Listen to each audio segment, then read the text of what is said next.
Quand on sort de l'école et qu'on a travaillé dans des grandes entreprises, comme peut-être moi et d'autres personnes qui m'écoutent, et qu'on se lance dans une carrière d'entrepreneur, on voit les choses en grand. Moi, j'ai travaillé dans des grands groupes, que ce soit Total, j'ai travaillé chez Areva, j'ai travaillé chez Saipem, des grands groupes en fait pétroliers et nucléaires, où on travaillait sur des projets qui valaient des milliards d'euros. Quand on quitte de ces boîtes-là et on lance sa boîte, quand je lançais ma boîte, j'avais des contrats, mais après, j'ai voulu tout de suite viser beaucoup plus loin, beaucoup viser des contrats vraiment très, très, très, très gros. Je vais vous raconter un peu aujourd'hui une histoire, ça va être un conseil que j'ai eu d'un de mes amis qui a complètement changé ma façon de voir le business, quoi. Changé complètement. Parce que j'avais justement cette approche-là où je visais des choses un peu compliquées, mais on va en parler. Bon, salut à toi, hein, si tu m'écoutes, je suis Franck Kenyé. Donc aujourd'hui, je vais te parler en fait d'une période de ma vie, une période de ma vie d'entrepreneur qui a complètement changé ma façon de voir les affaires aujourd'hui. Et tu me diras après ce que tu en penses. Comme je disais en introduction, moi, j'ai travaillé dans des grands groupes. Donc, j'ai travaillé dans des grands groupes. Quand j'ai fini ma formation d'ingénieur en France, j'ai travaillé dans des grands groupes. Hein, je ne sais pas des noms, mais j'ai travaillé chez Vinci. Vinci, c'est un grand groupe de la construction. J'ai travaillé pour Technip, qui travaille dans le pétrole. J'ai travaillé pour Arriva. En fait, j'ai travaillé dans de gros projets. J'ai, par exemple, travaillé sur le plus gros projet de liquéfaction de gaz au monde, hein, où c'était des projets vraiment énormes, très, très élevés. Et quand j'ai lancé ma société en 2014, toujours dans le domaine de l'engineering, j'avais toujours cette idée de vouloir viser des gros projets. Des projets des millions, des milliards, des gros projets, parce que bon, j'étais habitué aux gros projets.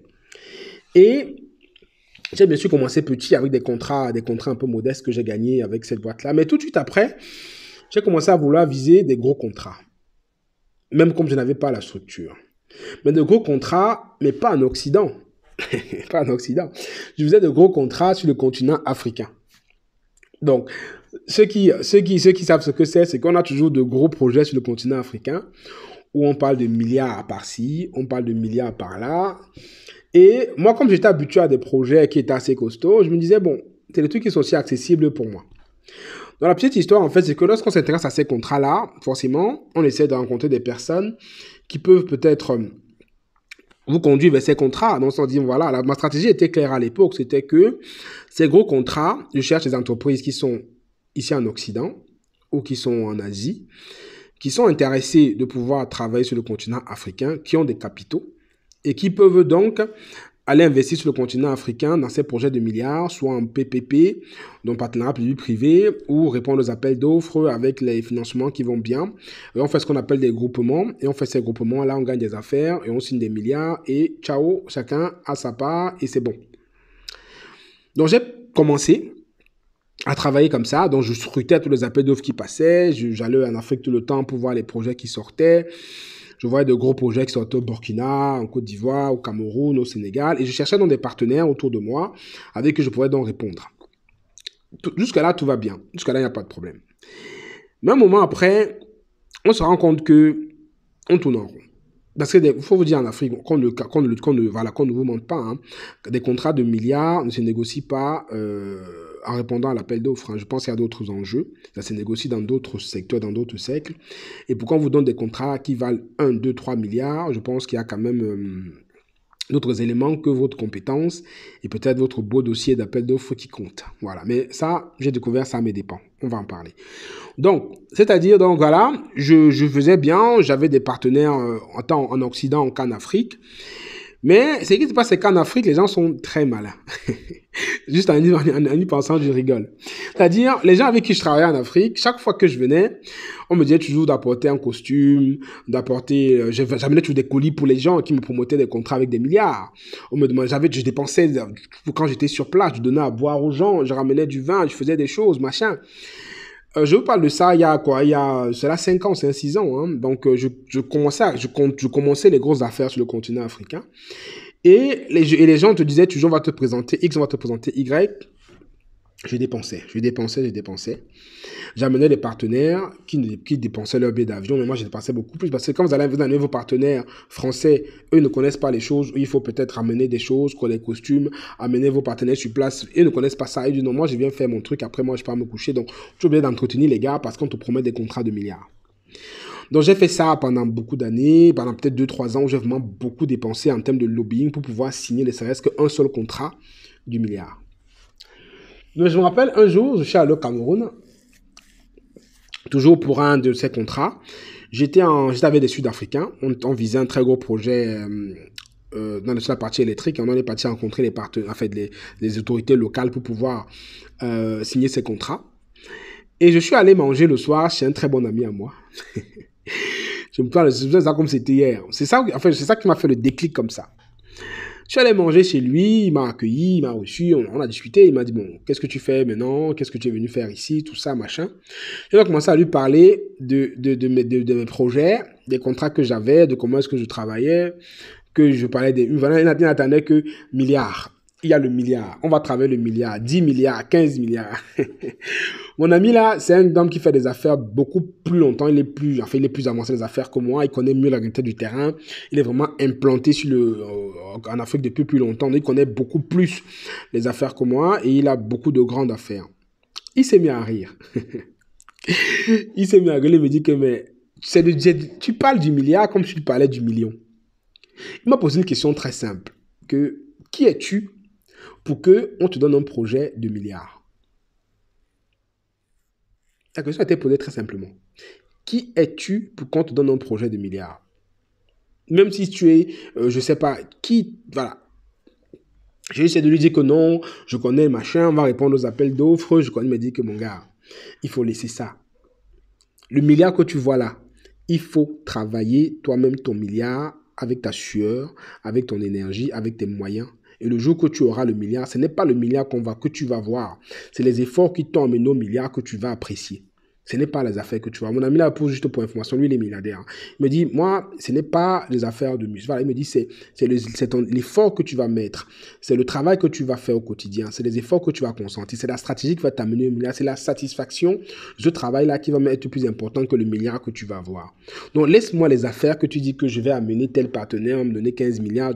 Ils m'ont dit, mon type, ça, ce n'est que ton argent, que ton temps et ton énergie que tu vas perdre. Donc, il me dit, arrête-moi ça. Va vraiment essayer de faire les choses différemment. Construis ton entreprise tout doucement. Travaille bien. Avance pas à pas. Mets un pas devant l'autre. Et un jour, certainement, tu toucheras le milliard. Je suis rentré ce soir, quand je causais avec lui. La question ça m'a vraiment troublé en fait. Ça m'a troublé. J'ai vraiment commencé à réfléchir. Je me suis dit, mais est-ce qu'il n'a pas raison? Ça fait presque 2 ans que je tourne. Je n'ai signé aucun contrat. Qu'est-ce que j'ai offert aux personnes en cadeau? Qu'est-ce que j'ai offert aux personnes en boisson? Qu'est-ce que j'ai offert aux personnes en costume, en machin, en ceci? Ils viennent en Occident, je dois les accueillir, je dois les loger. J'ai fait mon bilan. Je me suis dit que j'ai dépensé tout ça pour des promesses, alors que les personnes qui me promettent même, je ne sais même pas quel niveau ils ont pour pouvoir engager un contrat qui va me ramener ne serait-ce même que 1 million d'euros dans ma poche. J'ai dit, mais il faut arrêter ça. Et quand j'ai fait ce bilan-là, ça m'a fait froid au dos. Je me suis dit, mais c'est pas possible.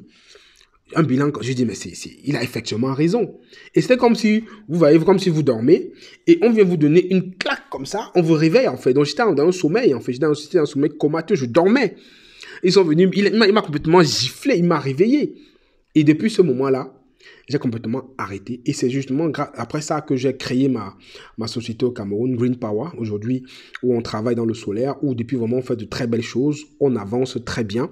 Donc si vous avez des projets justement qui rejoignent nos domaines d'activité dans l'énergie solaire ou des travaux, on a justement un super projet qu'on va rentrer tout bientôt, je vais vous en parler. Un projet vraiment panafricain où j'invite tout le monde vraiment à nous suivre. Je vais vous en parler très prochainement. C'est un super projet qu'on a construit avec des frères de la diaspora. Donc, si vous avez des projets, que ce soit des projets dans l'énergie, des projets dans la construction, des projets justement pour pouvoir réaliser vos bâtiments au Cameroun surtout, contactez-nous. Donc, depuis qu'il m'a dit ça justement, j'ai créé cette société-là. On fait le bout du chemin. Aujourd'hui, j'ai des salariés. Aujourd'hui, on fait des projets. Ce n'est pas évident tous les jours, mais on est en route justement vers ce milliard que je miroitais il y a quelques années. Donc voilà un peu une petite histoire, je pense ça peut en inspirer certains. Ne rêvez pas, ne pensez pas que les milliards vont vous les donner. Ne pensez pas que l'argent, c'est facile à gagner. Ne pensez pas qu'on va vous demander de venir investir 1 million, vous aurez 10 millions, 15 millions en peu de temps. L'argent, il m'a dit ça ce jour-là, ça se mérite, ça se travaille et après ça se gagne, on n'a plus de satisfaction. Donc vraiment, s'il m'écoute, cet ami-là, il connaît ma gratitude vis-à-vis de ça, on en a déjà parlé. S'il m'écoute, il saura encore que je n'en suis complètement reconnaissant de m'avoir réveillé parce que je dormais complètement. Et j'espère que certains qui m'écoutent, peut-être qui dorment et qui rêvent en pensant que ils vont gagner le million, le milliard sans pouvoir suer, sans pouvoir travailler, sans pouvoir vraiment faire ce qu'il faut dans l'ordre. Que ceux-là, s'ils m'écoutent, sachent que ça ne marche pas comme ça. Ça, c'est vraiment qu'il faut avoir un plan de marche, un plan de croissance pour justement viser ce milliard si c'est ton objectif et le faire de façon crescendo. Et c'est les efforts répétés, répétés qui vont vous amener à ce milliard et c'est la constance. On ne gagne pas 1 milliard, même seulement 1 million, c'est déjà même, on ne gagne pas 1 milliard en quelques années. Ça se travaille, ça se construit. Et c'est lorsque vous allez faire, vous allez travailler, vous allez construire que peut-être vous allez tomber sur une opportunité qui va vous permettre de gagner beaucoup plus. Mais ce n'est pas en restant sur des promesses que les gens vont vous faire dans lequel, comme moi j'étais, ce n'est pas en restant sur des plans hypothétiques que vous allez pouvoir peut-être viser une grande somme d'argent. Donc, travaillez, ayez un vrai plan pour gagner cet argent-là. C'est possible puisque les gens y arrivent, mais soyez surtout honnête dans ce que vous faites. Parce que même si vous avez très vite le milliard, ça veut dire qu'il y a quelque chose qui ne tourne pas rond. Ça, c'est clair. Si on vous appelle, on vous dit, voilà une affaire, tu la réalises tout de suite, tu vas gagner le milliard. Il y a quelque chose qui doit être, il y a anguille sous roche. Réfléchissez bien. Parce que derrière, vous allez faire ça, autant plus vite vous montez, plus vous allez descendre. Hein. Combien de fois des personnes ont été inquiétées dans les pays africains parce que leur fortune a été un peu louche, un peu bizarre. Donc, soyez très attentifs, soyez très, très malins. Ça, c'est comme on dit toujours, 1 plus 1 font 2. Hein. 1 plus 1 ne font pas 4 ou 5. 1 plus 1 font 2. Et lorsqu'il y a une promesse de gain très rapide qui n'a peut-être pas de fondement, faites attention. Faites attention. Donc, voilà un peu une petite histoire que je partage avec vous. Comment est-ce que j'ai mis en place justement Green Power, comment est-ce que je me suis réveillé par rapport à tout ça. Et je vous invite donc à ceux qui ont des projets sur lesquels on peut vous accompagner, on peut vous aider. Laissez-nous un commentaire, contactez-nous. Ça va être un plaisir pour nous de vous accompagner. Et restez, comme je dis, connectés parce qu'il y a un super projet qu'on est en train de signer et qui va avoir un impact énorme. Et je vais en parler sur le média très bientôt. Donc voilà, dès que c'est signé, dès que les premières choses sortent, je vais vous en parler. Je parle de ce projet particulier parce que c'est un projet vraiment avec des frères et sœurs de la diaspora. C'est un projet où j'invite vraiment tout le monde à, pourquoi pas y adhérer, on en parlera la semaine prochaine. Et c'est un projet où nous, on est bien placés, ma société est placée pour justement accompagner la réalisation sur place. Donc, c'est très intéressant. Donc, voilà ce que je vais partager avec vous aujourd'hui. C'est vraiment une histoire encore de mon parcours hein, pour que ça puisse édifier certains et que vous puissiez vraiment arrêter de rêver et commencer à travailler. Je pense qu'il est temps. C'était Franck Kenyé. J'espère que la vidéo vous a intéressé. Si c'est le cas, laissez-moi un commentaire et je vous dis à la prochaine vidéo. D'ici là, prenez soin de vous. Ciao, ciao.